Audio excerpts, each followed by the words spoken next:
Prevention की मैं बात करूंगा, इसको कैसे रोका जा सकता है। होने की बात तो हमारा डॉक्टर करेगा, होने के बाद जब तो जान चली जाती है आपकी, तो उसके बाद में उसको कोई मतलब नहीं है। तो प्रिवेंशन की, प्रिवेंटिव कार्डियोलॉजी की बात करूँ तो ये होते क्यों है, इसको रोका कैसे जा सकता है, और इसमें से अगर हो गया तो उसमें से निकल कैसे सकते हैं।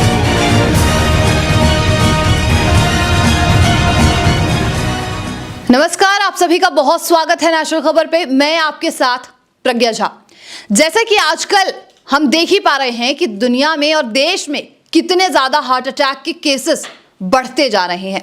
अगर हम 5 से 6 साल पीछे जाते हैं तो ये हार्ट अटैक सिर्फ नाम जैसा शब्द, एक रोग जो है वो माना जाता था, लेकिन आज एक महामारी की तरह हर घर में फैलता जा रहा है। आप कई सारे ऐसे एंटरटेनमेंट इंडस्ट्री के फिल्म स्टार से देखते होंगे, उनके बारे में सुनते होंगे, जो रातों रात हार्ट अटैक के कारण हमें छोड़कर चले गए। इंसान ये सोचता है कि कल हमें क्या करना है, और रात में खबर आती है कि वो इंसान हार्ट अटैक के कारण मारा गया। अब ये क्यों होता है और इसे किस तरीके से ट्रीट किया जाए, ये चीज जानने के लिए आज हम पहुंचे हैं एप्रोप्रिएट डाइट थेरेपी सेंटर, और अभी हमारे साथ मौजूद है एप्रोप्रिएट डाइट थेरेपी सेंटर के फाउंडर चेयरमैन, जाने माने scientist doctor S Kumar ji. बहुत बहुत स्वागत है सर आपका। सर, इसी के साथ मेरा सवाल आपसे ये है कि आजकल जो ये हार्ट अटैक के केसेस बढ़ते जा रहे हैं, तो साइंटिफिक तौर पे हम हार्ट अटैक को क्या माने? देखिए, अगर एक सरल भाषा में अगर हम बोलते हैं जी, तो रक्त का जो विसरण होता है वो सेलुलर लेवल पे हार्ट के मसल्स को नहीं मिल पाता है। यानी रक्त का जो प्रवाह है वो हार्ट मसल्स का में कम होना, क्योंकि उनको भी वर्क करने के लिए रक्त की जरूरत पड़ती है। तो रक्त वो इसका कारण कहीं ना कहीं ब्लॉकेजेस होते हैं हार्ट के, और इसके लिए वो हार्ट अटैक आता है। अगर किसी झाड़ को रेगुलर न्यूट्रिशन या पानी नहीं मिले तो सूख जाता है, ऐसे ही हार्ट का है। तो सर, ऐसा भी होता है कि जैसे कल तक इंसान ठीक था और रात में ऐसा कैसे हो सकता है कि सडन हार्ट अटैक आया और उसके बाद इंसान खत्म हो गया? देखिए, इसलिए उसको साइलेंट किलर बोलते हैं हम लोग। जैसे ब्लड प्रेशर है या हार्ट की जो प्रॉब्लम है, उसको हम लोग साइलेंट किलर का नाम दिया गया है। तो धीरे धीरे होता है, एक दिन में नहीं होता है। जैसे अगर मैं ब्लॉकेजेस की बात करूं तो लोगों को लगता है ब्लॉकेजेस मेरे को कैसे हो सकते हैं, लेकिन ब्लॉकेजेस एक परिपूर्ण ब्लॉक बनने के लिए 32 साल लगते हैं। इसलिए आपने देखा होगा कि जो औसतन उम्र होती है जिनको हार्ट अटैक या होता है, हार्ट की बीमारी होती है, ये 40, 45, 42 में होती थी, होती अभी भी होती है। तो उसको 32 साल करीब करीब लगते हैं, और हमको लगता है हमें कुछ हुआ नहीं। क्योंकि सबसे पहले दर्शकों को ये मालूम होना चाहिए कि हार्ट से संबंधित जो भी प्रॉब्लम्स है वो कोई बीमारियां नहीं है। आपको बीमारी हम बोल के थोड़ा सा अलग, उसका लाइन ऑफ एक्शन अलग हो जाता है। ये डिटोरेशन है। अगर कोई ऑर्गन है, अगर उसको सही ढंग से उसको इस्तेमाल में जो चीज़ें देना चाहिए वो नहीं दे रहे हैं, कोई अलग, जैसे हमारे इंजन कार्बोरेटर है फॉर एग्जांपल, उसको अगर कार्बोरेटर बना हुआ है और उसमें हम जो पेट्रोल देना है तो पेट्रोल में भी गंदगी आती है, तो हमको कार्बोरेटर साफ कर सर्विसिंग करनी पड़ती है। तो खान पान में से जो चीज़ें, गंदगी नहीं बोलूँगा, जो चीज़ शरीर के लिए बनी हुई नहीं, अगर वही शरीर में आ रही है तो कहीं ना कहीं आपके जो ऑर्गन से वर्क बराबर नहीं करेंगे, और उनकी जो क्षमता है काम करने की अगर कम हो जाए तो नेचुरली उसको हार्ट अटैक की तरह वो एक कूच कर जाता है। हमको उससे वो भी आने लगते हैं, थोड़े से संभावनाएं बढ़ने लगती है, हमको चक्कर आ रहा है, पसीना आ रहा है, थकान आ रही है। लेकिन समय इतना फास्ट चल रहा है, समय की गति जो है आज इतनी ज़्यादा चल रही कि एक आम आदमी उसको अनिभिज्ञ कर देता है, वो नहीं उसको समझना चाहता है बेसिकली। तो रेगुलर डॉक्टर्स के पास जाना चाहिए, पेशेंट ने रेगुलर चेकअप करना चाहिए, बहुत ज़रूरी है। हर इंसान को साल में एक बार जो बेसिक टेस्ट है वो जरूर कराना चाहिए उसमें से। सर अब आजकल जैसे सर्दियों का समय चल रहा है तो हम देख रहे हैं कि सर्दियों में काफ़ी ज़्यादा हार्ट अटैक के चांसेस बढ़ रहे हैं, केसेस सामने आ रहे हैं, तो सर्दियों में कोई आने की खास वजह है ऐसा? देखिए, जब टेम्परेचर कभी भी कम होगा तो नेचुरली बॉडी का टेम्परेचर तो उतना ही रहता है, लेकिन जो बाहर से जो होती है धमनियाँ जो है ना थोड़ी सिकुड़ती है जी। अगर सिकुड़ गई है और तो ब्लड सर्कुलेशन में थोड़ा फर्क पड़ेगा। और ये सिर्फ बोलने के लिए बोल सकते हैं, लेकिन जो मेन वजह है अंदर वो ऑलरेडी उसमें मौजूद होती है, उसको थोड़ा सा ट्रिगर, वो पॉइंट ट्रिगर हो जाता है। तो हार्ट अटैक आपने बहुत से भी बड़े बड़े कलाकार आपने देखे या जिम में आपने देखा होगा होता है। आज आए दिन आपने देखा होगा कि आज इसकी मौत हो गई, आज इसको हार्ट अटैक आ गया। तो इसका जो है वो एक्स्ट्रा एक्सर्ट करते हैं अपने बॉडी को, हमें ज़रूरत नहीं है लेकिन उसको एक्स्ट्रा एक्सर्ट करते हैं, इंटेंसिटी बढ़ाते हैं, इंड्योरेंस जिसको बोलते हैं। तो इंड्योरेंस बढ़ाना उन लोगों के लिए ज़रूरी है जो वाकई में कुछ करना चाहते हैं, लेकिन आम जो लोग हैं उन्हें एंड्योरेंस के पीछे नहीं जाना चाहिए। आप एक सही तरह से आपकी कार्यशैली चल रही है, आप सुबह शाम एक रेगुलर एक्सरसाइज कर रहे हैं, रेगुलर आपसे सिंपल वॉक डाउन भी कोई आदमी करेगा एक 3 से 5 किलोमीटर, उसके लिए सफिशिएंट है वो करने के लिए। अगर कोई इंसान ऐसे ब्लॉकेज वगैरह है और उसका ट्रीटमेंट सही समय पे ना ले तो और कितने वर्स्ट कंडीशन हो सकते हैं एक इंसान के लिए? आपका सवाल थोड़ा सा मैं ये चाहता, अगर आप ये बोलते कि उसको कैसे बचाया जा सकता है। आज भारत में आप बहुत सारे इंटरव्यूज लेते हैं या बहुत से इंटरव्यूज आपने देखा है कि कोई चीज होने के बाद हम बात करते हैं। बिल्कुल, ये चीज है। जैसे आज भारत में पुलिस क्या करती है, कोई इंसिडेंट होने के बाद पहुंचती है। आप कितने बार पुलिस स्टेशन में चले जाओ कि भाई अरे भाई होने तो बाद में देखेंगे। बिल्कुल। ऐसा ही डॉक्टर लोग क्या बोलते हैं कि भाई बाद में देखेंगे। प्रिवेंशन, मैं आज प्रिवेंशन की बात करना चाहूँगा जो कोई डॉक्टर नहीं करता है। प्रिवेंटिव कार्डियोलॉजी, यानी इसके ऊपर बहुत कम पोस्ट है इंडिया में और इसके ऊपर कोई बात नहीं करना चाहता है कि वो इंडस्ट्री पूरी पलट सकती है। तो प्रिवेंशन की मैं बात करूंगा, इसको कैसे रोका जा सकता है। होने के बाद तो हर डॉक्टर करेगा, होने के बाद जब तो जान चली जाती है आपकी तो उसके बाद में उसको कोई मतलब नहीं है। तो प्रिवेंशन की, प्रिवेंटिव कार्डियोलॉजी की बात करूँ तो ये होते क्यों है, इसको रोका कैसे जा सकता है और इसमें से अगर हो गया तो उससे से निकल कैसे सकते हैं। तो सबसे पहले उसको मैं बेसिक्स में मैं जाना चाहूँगा बॉडी के ब्लड पीएच के ऊपर। हमारी जो बायोकेमिस्ट्री जो बोलती है बॉडी का जो ब्लड पीएच है वो 7.4 होता है, जो शारदा बोलते हैं। और अगर इसमें कोई बदलाव आ गया तो हमें तकलीफ होने की संभावना पूरी है। आज भारत का हमारा जो खान पान है वो हमेशा मैं बोलता हूँ उन्होंने वो कल्चरल है, इमोशनल है, अच्छा लग रहा है इसलिए खा रहे हैं, ट्रेडिशनल है, सदियों से उसको खाते चले आ रहे हैं और हम मास साइकोलॉजी में जीते। लेकिन दर्शकों आप ध्यान रखिए कि आपका जो शरीर है साइंस पे काम करता है और you need to have a scientific diet जिसका रेसिड्यू आपका अल्कलाइन हो। अभी होता क्या है कि हमारे बॉडी का जो करंट है, अभी इसके ऊपर भी शायद लोग पहली बार शायद सुन पाएंगे इस मीडियम के बाद, कि हमारी बॉडी जो है वो नेगेटिवली चार्ज है। शायद आपने भी पहली बार सुना होगा। नहीं सर, मैंने पढ़ा है इससे। हमारी बॉडी नेगेटिवली चार्ज है और जितने भी चीज हम लोग जैसे हैवी मेटल्स हैं वो पॉजिटिवली चार्ज होते हैं। और सबसे अच्छा अगर इसका परिचय एक एग्जांपल देना चाहूँगे, जो खेत में काम करते हैं लोग जी, आपने देखा होगा जो खेत में काम, मिट्टी में काम करने वालों को हार्ट अटैक बहुत कम आता है या ऑलमोस्ट नेग्लिजिबल है। उसका कारण ये है कि जब हम दिन में काम करते हैं हमारी बॉडी नेगेटिवली चार्ज, मैंने बोला, और जो पृथ्वी है पॉजिटिवली चार्ज है। अब बिना चप्पल के जो पृथ्वी मिट्टी पे काम करता है उसका करंट डेली न्यूट्रलाइज हो जाता है। और अगर आपको कितनी भी तकलीफ हो, हार्ट की हो या किसी की भी हो, आपने बिना चप्पल के आपने चलना है, भले आपको कंकड़ लगे तो आपको ऑपरेशन की जरूरत नहीं पड़ेगी। अगर आप कोई पैर में तकलीफ है तो आप हरी घास पे चल सकते हैं गार्डन पे, लेकिन विदाउट स्लीपर या विदाउट शूज। क्योंकि आजकल तो क्या है कि इतने बड़े बड़े फर्स्ट क्लास शूज आ गए हैं कि मॉर्निंग में लोग देखते हैं कि एक ड्रेस तो अच्छा होता है, शूज भी बहुत कॉस्टली लगते हैं, बस वहीं वो मार खा रहे हैं।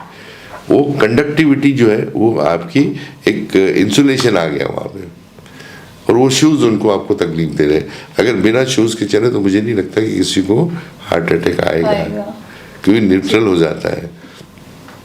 अभी बहुत सारी ऐसी चीज़ है जैसे मैं दूध के बारे में आज को बताना चाहूँगा कि बॉडी के अंदर जाने के बाद में उसका होता क्या है।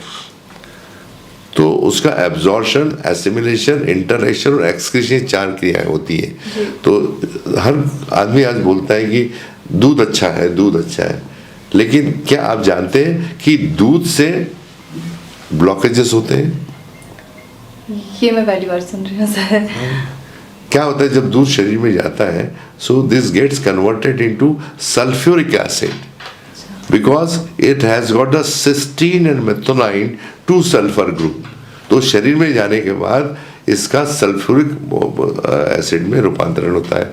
जैसे ही सल्फ्यूरिक एसिड आपके बॉडी के अंदर शरीर में बना, तो आपके जितने भी एंजाइम है जो हमारे लीवर में 75,000 से ज़्यादा है, ये जो है मेटाबॉलिक प्रोसेस में काम आते हैं हमारे बॉडी में, और दे आर पीएच सेंसिटिव और टेम्परेचर सेंसिटिव। तो टेम्परेचर तो हमारे बॉडी के अंदर 98.4 है, सबको मालूम है, लेकिन पीएच अगर बदल गया तो ये जितने भी एंजाइम्स है दे विल गेट डीएक्टिवेटेड, तो हमारी पूरी बॉडी कोलैप्स हो जाएगी जी। लेकिन बॉडी हमारी ऐसी है कि वो जीना जानती है कि उसको भगवान ने बनाया, वो प्रोग्राम फिट किया है डीएनए में।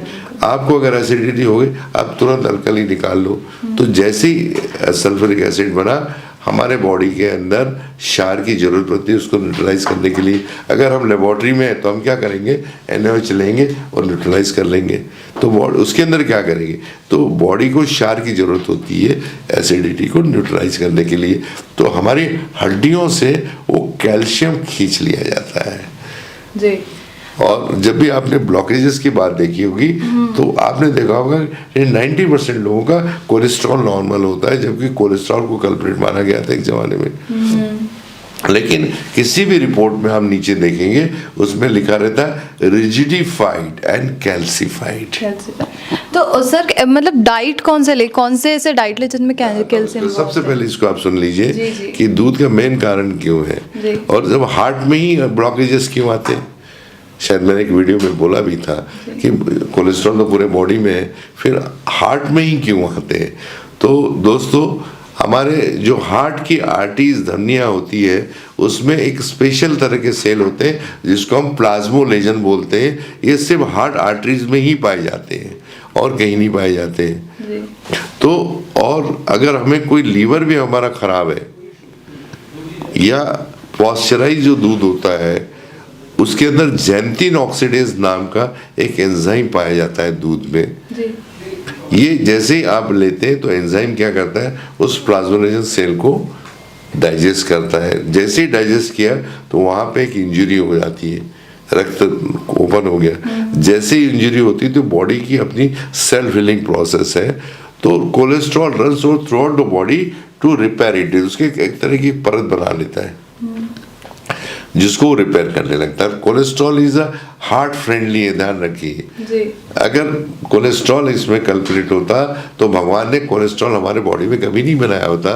75% cholesterol is being synthesised in our liver और 20-25% comes only from the dietary. और जितने हमारे हार्मोन्स हैं वो सिर्फ इस कोलेस्ट्रॉल से ही पाए। उसकी mother, cholesterol is our mother for हमारे जितने भी हार्मोन्स हैं। तो यहाँ पे जो मिथ है वहाँ पे वो क्लियर हो जाता है। तो जैसे ही आप शरीर के अंदर प्लाज्मा से कोलेस्ट्रॉल गया, तो जैसे मैंने पहले बताया कि कोई भी एसिडिक फूड, यानी एक तो दूध हो गया उसमें एसिडिक फूड, उसमें शुगर भी हो सकता है, आयोडाइज सॉल्ट भी हो सकता है, फ्रूट्स जो एसिडिक वो भी हो सकते हैं। तो इससे जब कैल्शियम जब इरोड होता है वहाँ से निकलता है, तो पाथवे वही है। तो जैसे ही कैल्शियम वहाँ से निकलने लगा तो कोलेस्ट्रॉल एक चिपचिपा गोंद के जैसे होता है, तो कोलेस्ट्रॉल के ऊपर कैल्शियम डिपॉजिट हो जाता है, और जैसे ही डिपॉजिट हुआ जी। तो जैसे मैंने बताया कि बॉडी आपकी नेगेटिवली चार्ज है, कैल्शियम जो है वो पॉजिटिवली चार्ज आयन है, हैवी मेटल, तो वो जैसे ही बैठता है वो एक दूसरे को मेल फीमेल के जैसे पकड़ लेता है। तो कोलेस्ट्रॉल कैल्शियम, कोलेस्ट्रॉल कैल्शियम एक तरह का बर्गर जैसे हम लोग खाते हैं, परत बन जाती है, बर्गर जैसे बोलता है ना, वैसा ही एक तरह की परत बन जाती है जिसको हम ब्लॉकेजेस बोलते हैं। तो हाँ, तो इसको निकालने के लिए उसको नेगेटिवली चार्ज करेंगे जब हम कैल्शियम आयन को, तो वो अपने आप निकल जाता है। लेकिन क्या हो रहा है कि ये पेटेंट 1911 का है, एक्सपायर हो गया, तो इंडस्ट्री को पैसा नहीं है जी। वो नहीं, उसमें नहीं कमा सकते। तो क्या हो गया, हमारा स्टैंड सिस्टम आया, और स्टैंड के ऊपर में जब स्टैंड डाला जाता है तो अब रास्ता खोल देते हैं हम लोग, लेकिन कॉज जैसे के वैसे ही है। इसलिए एक होने के बाद में दूसरे या तीसरे स्टैंड डालने की संभावना हमेशा बढ़ती रहती है। अगर और ज़्यादा बढ़ गया तो बाईपास कराना पड़ता है।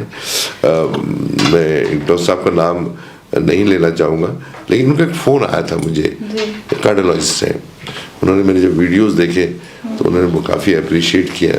बोले जो आप बोल रहे हो बिल्कुल सही बोल रहे हो, बोले हमारे जो इतने लोग कार्डियोलॉजिस्ट होते हैं या हम लोग कभी अपने इसमें स्टेंट नहीं डालते, ना ही बाईपास करते हैं लोग, कहीं ना कहीं जो सिस्टम होती।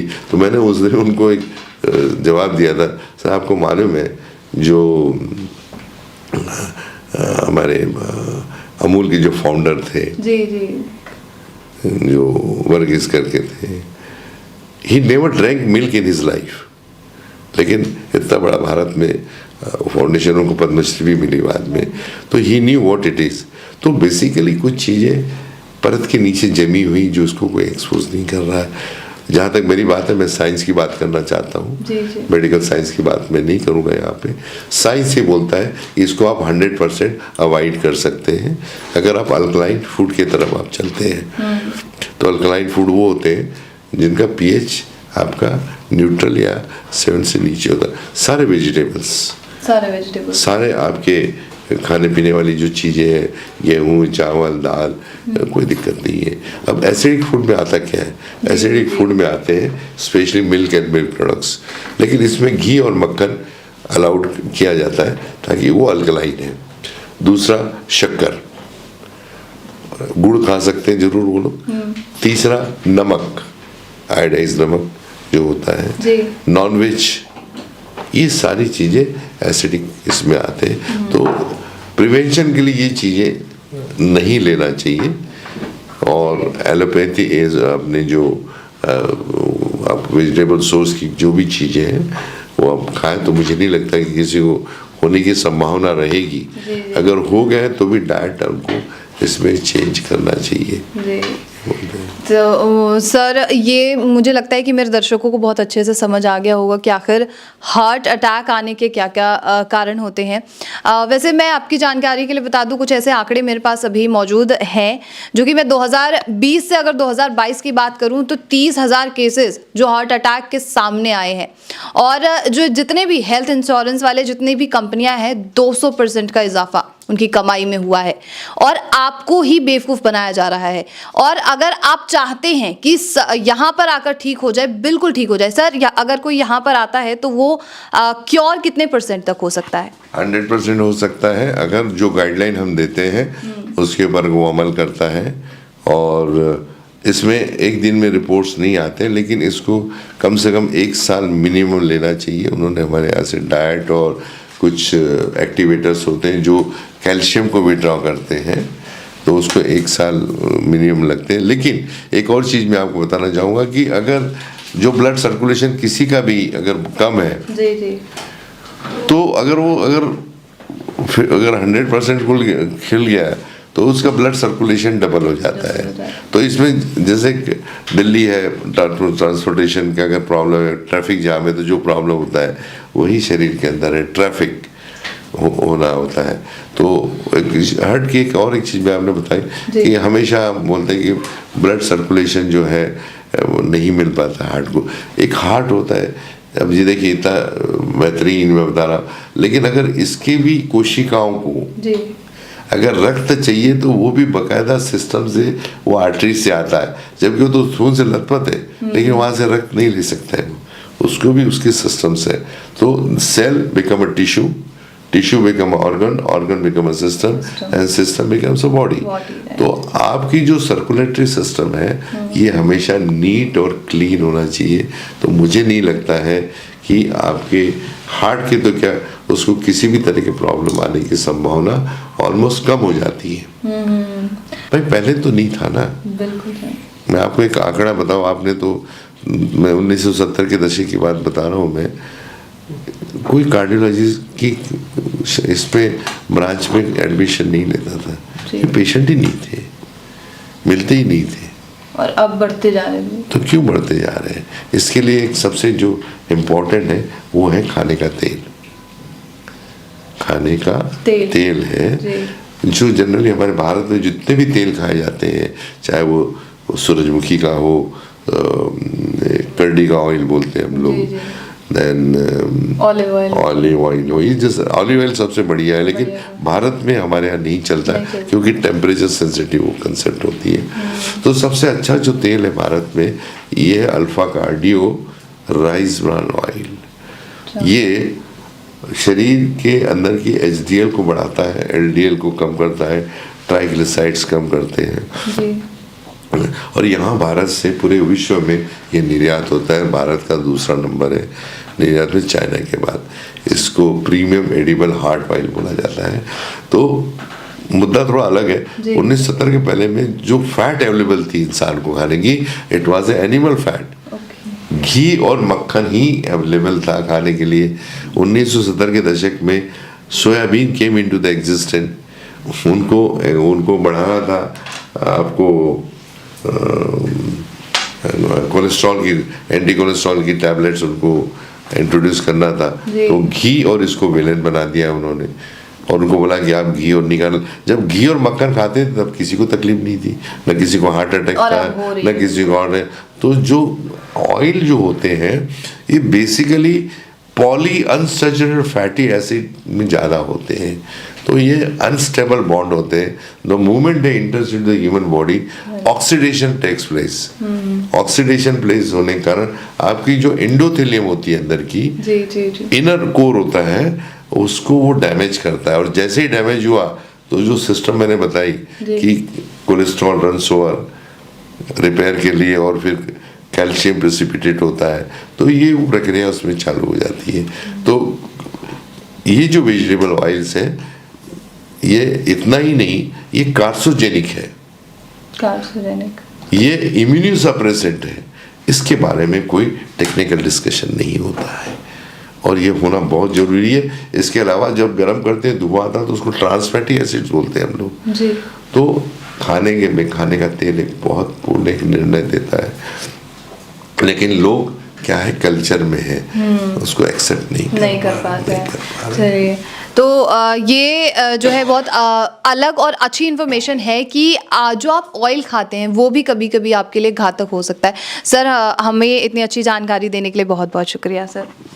नमस्कार। तो मुझे आशा है कि आपको जो भी हार्ट अटैक या हार्ट ब्लॉकेज से रिलेटेड जितनी भी प्रॉब्लम्स थी वो आपकी सुलझ गई होंगी, और हार्ट अटैक कैसे आता है ये बात आपको अच्छे से समझ आ गई होगी। और अगर फिर भी कोई भी प्रॉब्लम है, किसी भी तरीके का सवाल है, आप कमेंट कीजिए जिससे कि मैं सर के पास दोबारा आ सकूं उन्हें परेशान करने के लिए, उनसे सवाल पूछने के लिए। तब तक के लिए नेशनल खबर के साथ बने रहिए।